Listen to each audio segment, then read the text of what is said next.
Sir बताया जांच के मामले। आज लखनऊ थाना अंतर्गत एक कछुआ गांव है, यहाँ एक घटनास्थल पे हम लोग आए हैं। दिन में यहाँ सूचना मिली थी कि एक महिला है, उनके घर के सामने गेट पे यही गांव का ही इनका एक पड़ोसी है, 2-3 लड़कों ने आके गोली चलाई जो कि इनके गेट के ग्रिल पे लगी हुई है। किसी को चोट नहीं लगी, कोई हताहत नहीं हुआ है।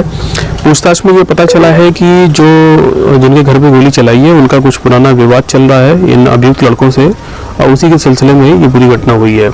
तो घटना मिलते ही तुरंत यहाँ पे एसएचओ लखनऊ और एसटीपीओ झंझारपुर पहुंच गए थे। मेरे द्वारा भी घटनास्थल का जायजा लिया गया है। दोनों लड़के चूंकि इसी पड़ोस के ही हैं, दोनों की पहचान हो गई है। पहले भी दोनों जेल जा चुके हैं, बेल पे थे इस समय। दोनों की पहचान तो हो ही गई है और दोनों की गिरफ्तारी के लिए विशेष टीम गठित है।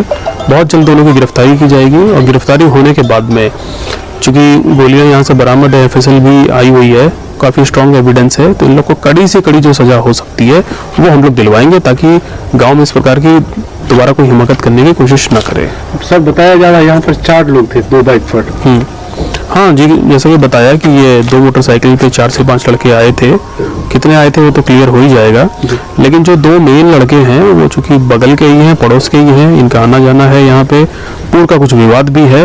बट ये तो क्लियर है कि दोनों ही एक प्रकार से आपराधिक प्रवृत्ति के हैं, दोनों का पुराना क्रिमिनल रिकॉर्ड भी है।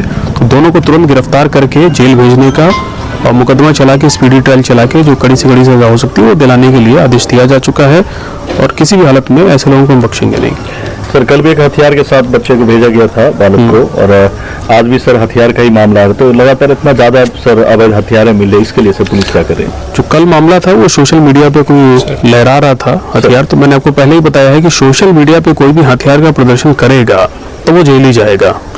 तो इस टाइप से क्या है कि मधुबनी पुलिस सोशल मीडिया की 24 घंटे मॉनिटरिंग करती है, व्यवस्था है हमारे पास। तो जब भी इस टाइप की कुछ चीज़ें आती हैं तो हम लोग तुरंत उसमें आर्म्स एक्ट की FIR दर्ज करते हैं और उसको गिरफ्तार करके जेल भेजते हैं। ठीक है।